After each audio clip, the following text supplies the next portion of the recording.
I'd like to take this opportunity to introduce Frank Romo, the CEO of RomoGIS. It was a happy accident that I came across Frank at the Esri UC this last July. As those of you who attend the UC know, it's large and it can be overwhelming and exhausting. There are moments when you can't take the talking, you can't take the listening anymore, the walking, and all the peopling. I had hit my limit that day, and I started to wander the exhibit hall on my way out of the building, I'm not gonna lie. And I was kind of wandering, and I maybe looking for Esri swag or the pins, as you know, if you've been. When I came across a panel discussion at a showcase theater in the exhibit hall on nonprofits. I had no expectations, but was curious, like, what are all these people doing here? Well, there sat Frank Romo. As the discussion moved across the group, my attention was drawn to Frank's message.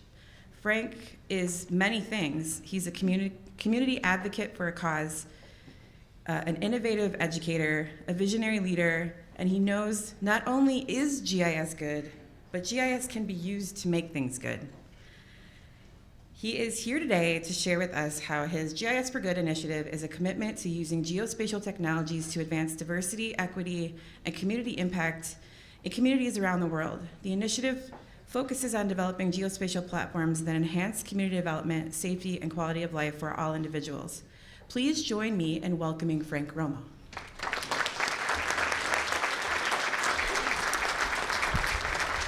Thank you. And you're on good with your transition? Hello. Can you hear me? Okay, we're good. Let me just get this set up. Good morning, everybody. All right, good. Got some energy. I love it. My name is Frank Romo. I'm CEO of RomoGIS, and that was a really great introduction. I know I didn't write that. But thank you very much for having me here. I am coming to you from Los Angeles, going to New York next. I travel all over the country doing GIS work, and today I'm going to talk to you a little bit about that work and hopefully inspire you to continue doing the work you're doing, the great work you're already doing, and giving us some new tools and ideas to how to make GIS for good and impactful, not just moment, but a movement. And so in order to contextualize what I'm going to talk about, I'm going to start first with a video. So I'm going to play this video to give you some context about one of our projects, and hopefully the language from our community partners, our other leaders will indicate to you what we do and how we do it, and hopefully what is said here will resonate throughout the presentation. It's about a 5-minute video, but I think it's a very great way to help contextualize what we do and get us started. So here we go.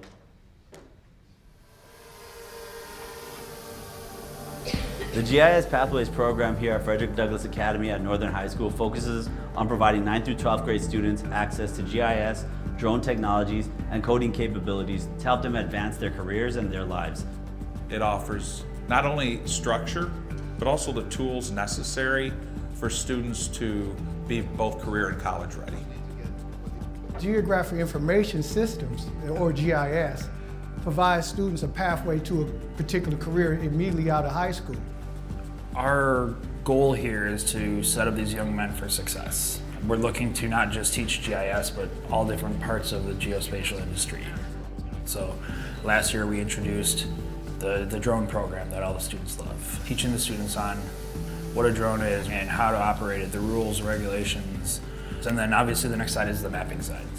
The 9th through 12th grade program has dual enrollment with Eastern Michigan University, which means students can get up to 9 college credits for their GIS and drone technology skills.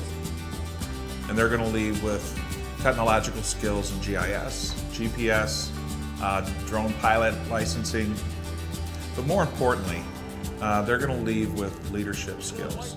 Their confidence grows in not only their skill set and what they can accomplish, but the way in which they can work with others, talk with others, and also have a greater voice, to be seen and heard. Me transitioning from middle school, I didn't think about going to college, honestly, didn't know what I wanted to do, but when I came here, I actually find a passion. I love mapping. I love helping people. I love being empowered, empowering other people. I became more social because it's a brotherhood. I like teaching other people different things. The more you know, the stronger you can be. You can be independent. I think knowledge is freedom, knowledge is power. You know, we're a homegrown entity. It's all on us. We're self-funded, and the backbone of it is the 9 college credits that our students get when they successfully go through the program. And initially, that was all funded through an education grant, but that grant has since expired. And starting this past year, we've had to reach out to other organizations and donors and kind of make a campaign to keep this program funded.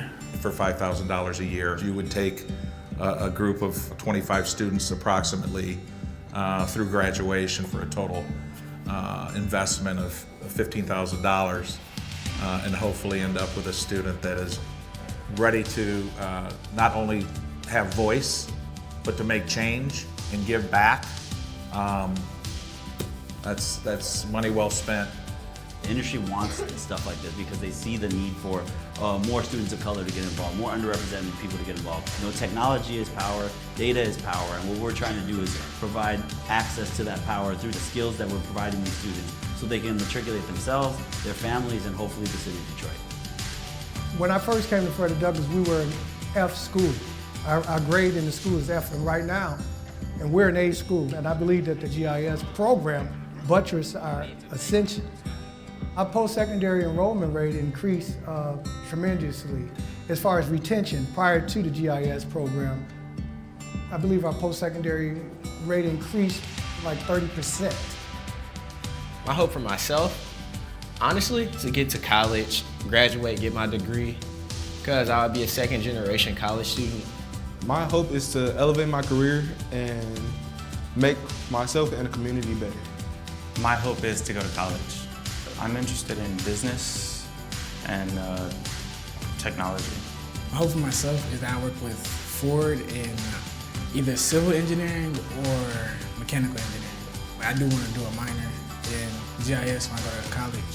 Some things I would like to do in my future is continue with the GIS pathway, have a summer job, and then with that summer job, I'll be in college for more GIS. The most interesting thing I have done is making a map over of this university that I want to go. Just making the map so I can figure out where to go, where every class is at. My hope for my future is to collaborate with RomoGIS and Mr. Seegers more often as I continue my journey to my goal in the future of being a doctor. Hopefully one day I see myself in med school. I want to be a nurse. I want to be an architect. I want to be an engineer. Being in this program helped me with my mental life, and it has made me a better leader. Because I did stuff I couldn't do when I was younger, and I improved a lot.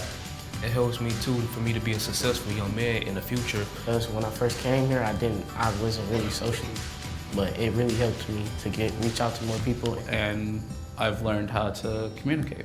I'm just proud to be here, very happy, and thank Mr. Seegers for all the opportunities he's given me. He never doubted me. Like, since he first met me, it's always, you got this, you can do it. It's never been, you can't do this, you can't do that. It's always, I can. The role that Mr. Seegers played in my life, I can play that role in other people's lives. And I love that this school has helped me develop as the person I am and becoming in the future. That's the whole student, the whole child that we want to impact. And that's who leaves Frederick Douglass Academy.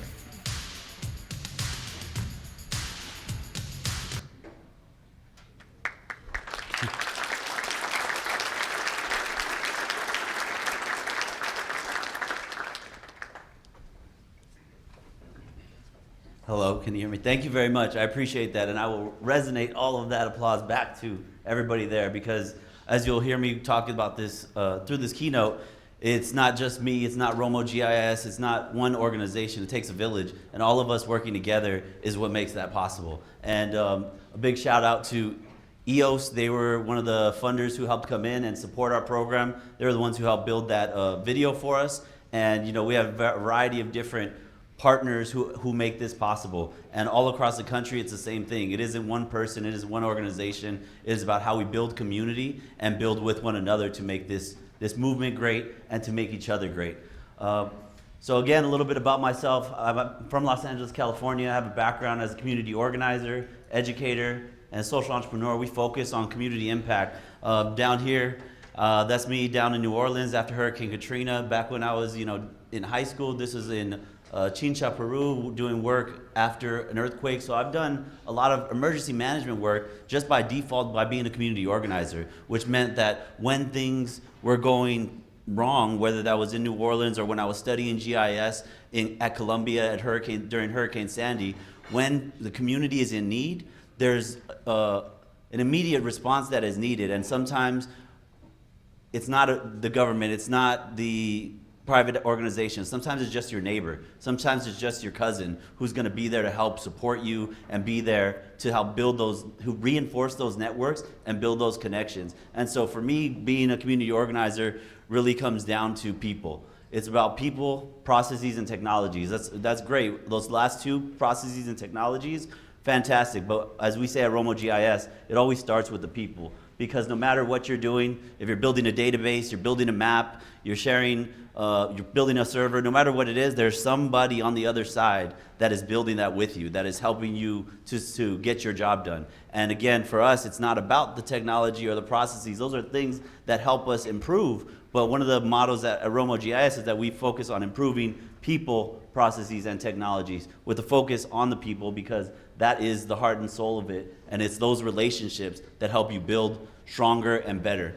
This is some of our work across the globe. We've done work in India, in France. Got to get to a few more continents, but we're doing pretty good spreading the work. And again, it's not just about me. It's about when I leave, how well educated, upskilled, resourceful are the people that I leave. My job, shout out to Frank, my job is to put myself out of a job. That's what I learned as a community organizer, is that my job is accomplished when I'm no longer needed. When people are able to do this work for themselves and they're able to stand on their own, and that leadership just kind of has that snowball effect. That's what you saw at the Frederick Douglass program in Detroit, that snowball effect.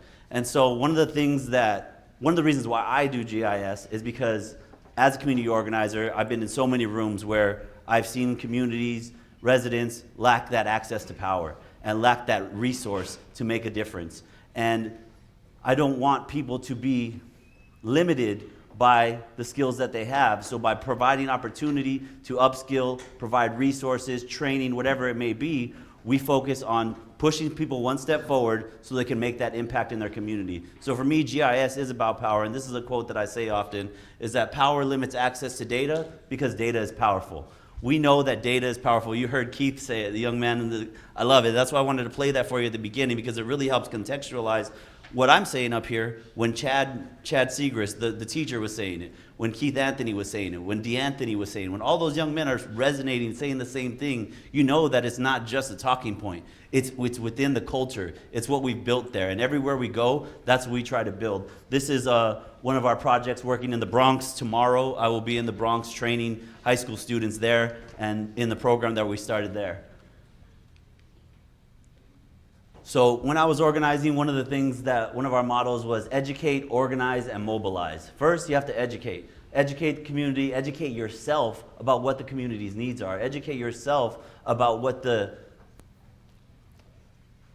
how to build camaraderie in the community, how to build trust in the community. Educate yourself and humble yourself as you go to work with communities to understand how to meet them where they are and be able to show your full self to them and work with them, because it is when people, for some of you who were at my workshop earlier this week, is when people see you and is when people can resonate with who you are. That's when there's the opportunity for real growth, real change, and to build the opportunity for yourself and for others. And when people are working with RomoGIS, these are the 4 things that we really focus on: increasing data transparency, training community leaders, building technical and strategic capacity, which is helping organizations leverage their own subject matter expertise, and adding the technology, adding the GIS as a supplement, not trying to override their expertise, but supplementing their expertise and using the GIS and the tools to bring out their expertise. And then finally, we turn data into action. That's what's important, right? We all are such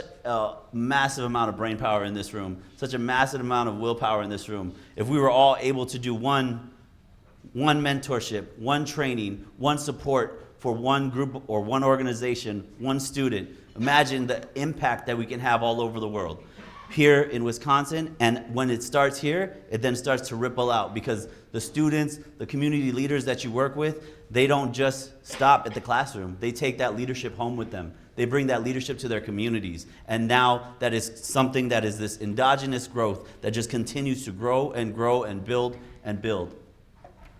So over the past, I'd say probably 2.5 years, we've trained about 2,000 people in the use of geospatial technology. Here on these images right here at the bottom are from our program in California. In California, we trained over 30 nonprofit organizations how to use GIS and GIS specifically, but technology at large, to advance their community needs. In particular, we were looking at community safety. Each of these organizations was concerned about community safety in their neighborhood, whether that was through environmental hazards, gun violence reduction, or a variety of topics that were impacting their community. And each one of these people right here, Kirby in the bottom left hand and Saul right here on the bottom right hand, neither one of them had those top-notch mapping skills before. They might have been exposed to it, they might have known what GIS was, but at the end of our 5-week program, each of our participants created their own map with their own data for their own community, and we're able to take that away and then go bring that to the community. And many of them went on to present to their local officials, to their local law enforcement, to try to move the ball forward, just one step forward, whatever that looks like. May not always get a yes, may not always get the answer you want, but they're still able to push and move that ball forward and advocate for themselves. And now, right, I can't be in every city, I can't be in every place, so we need to train people how to advocate for themselves and how to use the leadership skills that they have and the subject matter expertise that they have so that they can continue moving forward. Across the country, we do a lot of work on STEM education. So first we're going to talk about creating change with STEM education. STEM education ranges all kinds of things, right? We know GIS, drone technology, but again, if I get somebody involved in GIS or drone technology, not all the students are going to be GIS professionals, and that's okay. But if I can train them, and now they want to learn how to use AI, and now they want to learn how to code, these are all great pathways to future education, future opportunities, and future workforce development opportunities. So in Detroit, Michigan, you saw the Frederick Douglass Academy program. That's been for 4 years, and we've built up a really strong program there.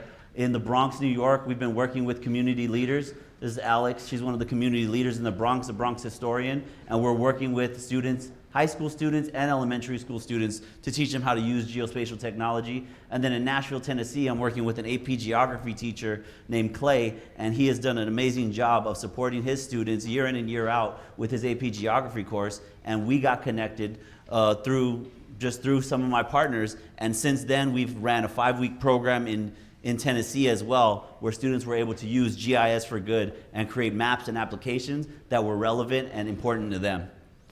So jumping back first into the Frederick Douglass program, you heard the students mention that it is a 9-credit program, college program with dual enrollment with Eastern Michigan University. That is a great opportunity for students to get college credit while in high school. We have multiple internships. One of the students right here, or both of these students, Keith Anthony and Xylon, were both interns at RomoGIS. They were paid interns, so during that time, they were able to work either while at school in their off hour or after school, or what we have done a lot is employ these students to help build the program, right? Because we want them to do something that they care about. So they're building the hub site, they're building story maps, they're training other students, and through that, they're able to earn money, they're able to learn, and they're able to grow their leadership. Another thing that we do is host a 3-day summer camp. Summer camp in Detroit has been on for 4 years now, and in that summer camp, and there's 2 QR codes right there. You can see our GIS for Good hub site at the bottom. You can see the 3-day summer camp story map at the top. During the summer camp, we teach things like Google My Maps, ArcGIS Online. We have multiple partners come in, as I mentioned, EOS, OHM Advisors, Siler, multiple organizations come in and support our students. Local organizations like the City of Detroit have participated in our summer camp each year. And now what that has done is opened up a pathway so our students can get internships at the City of Detroit. Multiple of our students have had internships with the city. We've taken a field trip down to the city GIS office, and now we're starting to talk, as it's February, starting to talk about what it looks like to get more students involved into the GIS ecosystem in the city of Detroit, so that when they graduate, they can have a viable option to work for the city, give back to their city, and be able to make money doing it. Two of our students from the Frederick Douglass program, one of them who spoke on the, oh no, there we go. One of them who spoke on the video, his name is James Coleman. Two of our students had full-time job offers coming out of high school. So because they had their Part 107 license, because they had their college credits, because they had that experience with GIS, but as well as those soft skills, the leadership experience, we run mock interviews, we run resume building workshops. So because they had both the hard skills and the soft skills, we're proud to say that two of our students were able to gain full-time employment directly out of high school, which is remarkable. And again, when we think about that impact that they can have on those individuals, but also their families and their lives, it makes a big difference. So again, we have two of my interns here, DeAnthony right here, Xylon right here, and both of our students were, they take the bus. A lot of our students in Detroit take the bus, and what happened was we moved from one location in the city to another, which our building physically moved. We moved buildings, so we went to another location.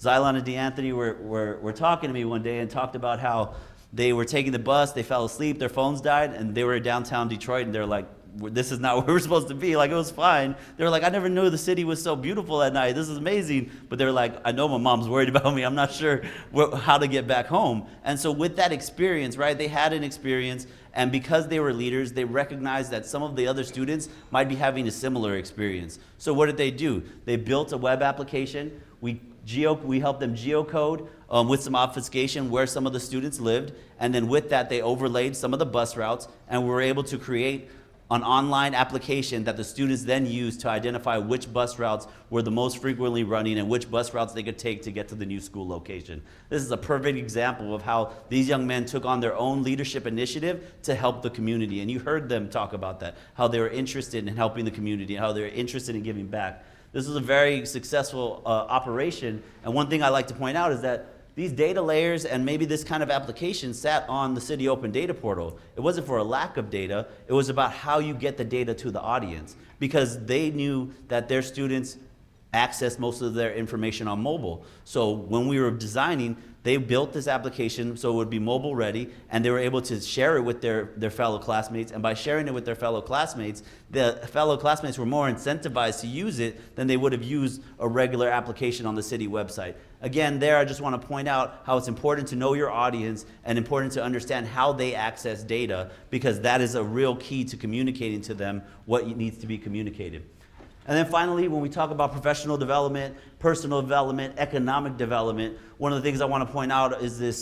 This is, again, Xylon and DeAnthony. We drove from Detroit, Michigan to Columbus, Ohio to present at the GIS Pro Conference. They presented in front of about 300 people, and they knocked it out of the park. They did a fantastic job, and the whole time they were there, they were networking, getting people's LinkedIn information, putting themselves out there, and putting themselves out of their comfort zone so they could learn how to network and lead. And one of the things that I wanted to point out is this bottom line right here. These are our list of statistics over the past 4 years. But over the past 4 years, our students collectively have earned over $150,000 in money in their pockets through grants, through job opportunities, through internships, through challenges that they might have won. And this is, again, a really important topic because it showcases how we're not just affecting the student, but we're affecting the whole community, the family. Everybody gets a piece of this pie, and that's what's the best part about the work that we're doing there in Detroit.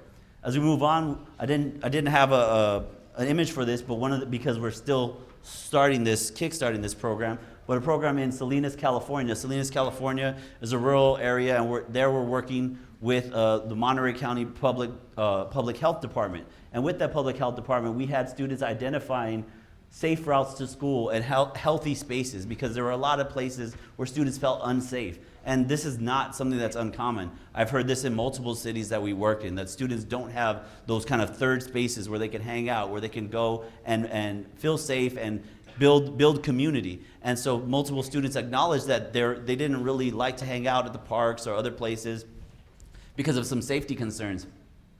And so one of the things that we did was did our mental mapping exercise, which we always start with, to help students articulate what they're viewing in the community. How do you walk to school? Which way do you go? Why don't you go that way? Well, there's no lighting on that street, so I could walk to school during the day that way, but when I walk home, I got to take another route because there's no lighting. It's a perfect example. That's a GIS problem. It's an infrastructure problem. And when we get that feedback from the community, we are able more readily to solve those things. So one of the things that our partners there did with the Monterey County Public Health Department and some of our teachers there, they collated the data, asked students where they hung out at, if they hung out at Starbucks or the bowling alley, did they have to spend money to stay there, those kind of things, really important things about their daily lives. And we found out that the majority of students hung out at places where they needed to spend money, they didn't feel comfortable at the parks. So with that data, we collated it, built it together, some pie charts, data sets, etc., put a little narrative to it, and with that, the community there got a grant, and with that grant, they had a designed after-school space. Again, the students designed the space. The students were focused on implementing the space, and with that grant, they were able to make an immediate impact. So students had an after-school lounge that they had Wi-Fi, bean bags, and things like that, where they could continue to feel safe and part of the community. As we go to the Bronx, this is with our younger students. And again, here's a QR code here to see our story map in the Bronx. This was such a great event. Again, these students, this is a mental map. There's Lady Liberty right there, the Hudson River. The creativity of these students and the insight, the spatial awareness of these students is so remarkable. And that's why for me, it's so imperative to say, look, here's another tool you can use. Here's something you can do as a job. And so we have 4th and 5th graders. We ran 3 workshops there with young students to ask them what they liked about their community. What are the things they wanted to see different in their community? And it was such a great event. They were super excited to share their maps. And then as we work in the Bronx, we also worked with high school students. And as we worked with the high school students, we had a little bit more intimate conversation about community safety, about lighting, about things in the community that might be challenging for them to go to school or to stay safe. So first, again, we started with our mental mapping workshop. Students identified key areas in the neighborhood where they wanted to see improvement. And then we did a walking tour. In that walking tour with our Bronx historian, Alex, we were able to identify areas of vacant land, areas of potential opportunity. And therein lies urban planning. I have a background as an urban planner, urban design. And so when we looked and we're walking on the street, we see opportunities. And tomorrow, when I go speak with the students in the Bronx, we'll be mapping as our 2nd week in our 5-week program. And then in the 3rd week of our 5-week program, students will be designing what they want to see differently, designing programming, designing new murals, designing new spaces where they can carve out in the community that they can take ownership of and feel part of the community. And the key thing here is that students, not just students, so many people in the community feel like they have to be passive actors. But what we're doing is showing them that they can be active agents of change and that their input and their expertise is valued and that it can get in front of the community members and the community leadership. So after week 5 of this program, the students in the Bronx will be presenting to political leaders.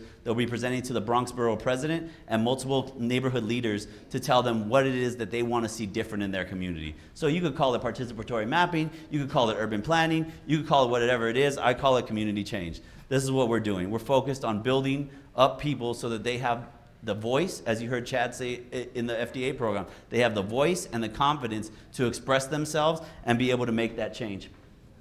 And then finally, in Nashville, Tennessee, they have already completed their 5-week program. So in the 5-week program, again, we start with the hand-drawn maps. Here is an image from Rob. Rob was creating a map after Hurricane Helene.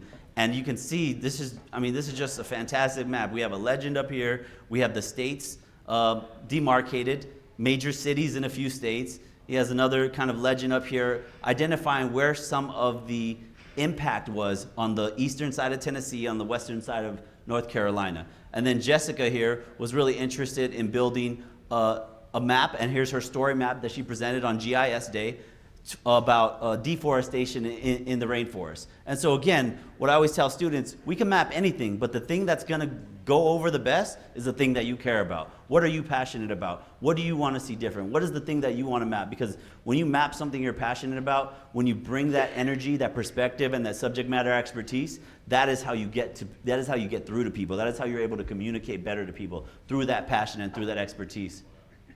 Whoops. Well, too fast. There we go. So now we talked about creating change with STEM education. Another thing that we do is create change with local government. I worked at the city of Detroit as a full-time employee for about 7 years. Prior to that, I was a consultant for the city of Detroit. At the city of Detroit, I worked on the 911 communication center, and there I built, with some of my team members, built a brand new 911 system because we were struggling a little bit after bankruptcy. We needed some more technical infrastructure and support, so we built the ecosystem, and that was great. New address ranges, new point layer, good, but it wasn't good enough because the technology isn't the only thing. The people are a big part of that equation. So one of the things that I did was do a lot of training for training for 911 call takers, 911 dispatchers, worked with firefighters, EMS, et cetera, to help build the entire ecosystem. Then here in the Midwest, in Bloomington, Minnesota, we did a project, and here are a bunch of municipal leaders from various cities that we worked with who were working on a municipal bond program.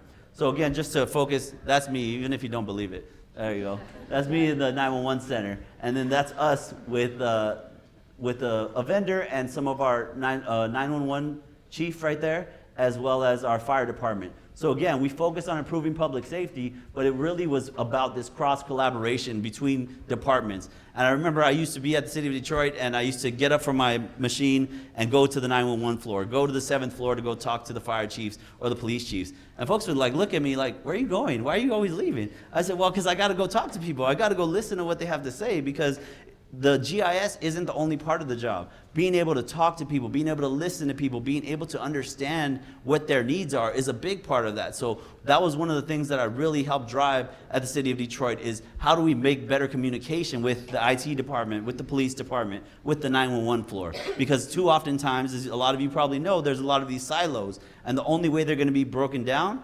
is through communication, is through showing up and saying, hey, I'm here to listen, talk to me about it. That is how we break down those barriers in communication.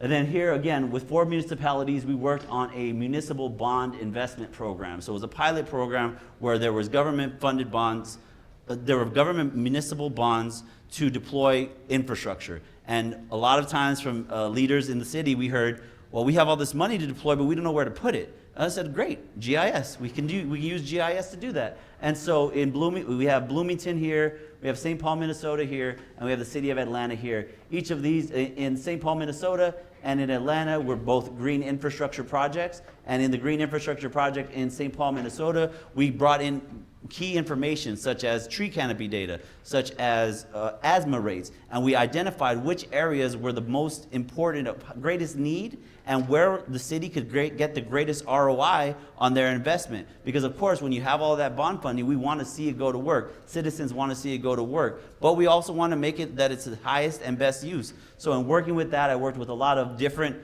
people at different levels, from the GIS person to working with community members to talking to the administrators and identifying how this fit into their strategic or master plan. And now we go to creating change with nonprofits. Here on the top left, we see the work in the Bronx, working with our nonprofit leaders, and also, again, bringing in other partners like the NYPD to help the End Gun Violence campaign. On the top right was one of our sessions. The bottom right is another one of our sessions in California, where we trained all of these community leaders how to use geospatial technology in their community to combat some of the issues and promote community safety. And this is where we met, right? This is where we met, at the Sustainable World kind of nonprofit panel. And it was here where I met with a lot of other GIS leaders who were doing the same thing, who were onboarding nonprofit organizations to the system, who were providing customized trainings. But at the end of the day, I think that the reason why Kim and I connected so well was because it wasn't just about the technology. It wasn't just about setting up an ArcGIS online instance. It was about how do we build the people power and how do we build the community so that this can be a long-standing and a great endeavor for everybody involved. So this here, we talked about some of the work we did. Again, here you see us highlighting the Frederick Douglass program. While we're working with nonprofits and community organizations, one of the key things that we do is use personal stories. From my background as a community organizer, we always use personal stories to organize. What do we mean by that? It means, you know, when we worked in Flint, Michigan, we had residents go to the board or whoever it was all the time and say, well, my water's coming out brown, my water's coming out black, and you know, well, that's just anecdotal. I'm not sure, you know, we can verify that. You know, we have a lot of these power dynamics, again, with our communities when they're trying to advocate for change. So what we do is not just use that personal story in isolation. We combine it with the data. We combine it with the storytelling. And by doing that, we're able to create more power, create more understanding of what's going on, and be able to utilize statistics, facts, data, and storytelling to make a change. Here in the top right, we have the Bronx Borough President meeting with 2 of our community partners. That's us presenting our first map that we created for the Bronx, looking at gun violence incidents in the Bronx. And since these 2 events, we've had about 7 other engagements in the Bronx, from training young students to doing back to school events to doing art and community events, because it isn't just about GIS. It's about all of us in here are leaders. And we have to always understand what is the best way we can lead at this moment. Sometimes it's going to look one way, sometimes it's going to look another way. But nonetheless, we are all leaders and have the ability to lead in a variety of different ways. And so when we came in, we didn't just focus on building the maps. We focused on integrating ourselves in the community. You know, the first time I show up into a community, it's always like, who is this guy? What is he doing here? And so we do a little event, and that's great. And then I come back the second time, and they're like, hey, you were here last time, right? I was like, yeah. And then by the 3rd or 4th time I come back, they're like, oh, what's up, Frank? How's it going? You know, when you see that, that's the opportunity where you see the opportunity open. You say, look, now they're accepting me as part of the community. Now they see that I'm a real person. Because right off the rip, if somebody is in a community that has not been listened to or has been disadvantaged, they have sometimes a skewed vision of working with government, working with outsiders. And so it's important for us to understand how to build that trust. And it's through consistency, it's through support, and it's through genuine connection that we really build those connections. Personal storytelling, but also visualization is really important. Here's, again, our program in California. My man Amir here, great organizer, great advocate, great researcher. Here he was learning how to use GIS for the first time, and he knocked it out of the park. He put so many layers on the map. He started talking about it. And again, after each one of our events, each of our leaders is required to present just like our students, because we want them to help understand how to build that voice, build that confidence, and talk about the work that they're doing so they can make a greater impact. And so just some final key takeaways that I want to leave you all with is that building trust takes time, consistency, and genuine engagement. That's one thing that is really important, and you all know that. But when we talk about communities, I've heard it in my workshop, communities that are harder to reach, how do we work with them? How do we get them to fill out the survey? How do we do X, Y, or Z? And my answer is always, you got to go to them. You got to go to them, and you got to listen. You got to show up, keep your mouth closed, keep your ears open, and be present, and understand what they need and how you can be the most impactful for them and be of service to them. Another thing that I want to really focus on is that true change happens when we bring others along. For me, GIS has always been a very collaborative process. Whenever I was learning something, tap somebody on the shoulder, hey, how do you do this? And then they taught me how to do it, and then I pass it along and I teach somebody else. So to me, inherently our work is very collaborative, and we have to learn how to continue that collaboration past just sharing data, past just setting up a service. We have to learn how to continue that collaboration on a daily basis by breaking bread with people, meeting with people, building those genuine connections. And this is something I also say is that sometimes you lead, sometimes you play your role, but all the time you move people one step forward. Because again, it's not going to be solved tomorrow. We're not going to solve some of these issues that are happening in our communities immediately. But if we can empower somebody to learn how to use data better, if we can empower them to speak more strongly about the things that they are passionate about, that's a success. That is 100% a success. And then they, as I said, they translate that to their family life. They translate that to their school life. They translate that to every aspect of their life. And that is what really creates that change.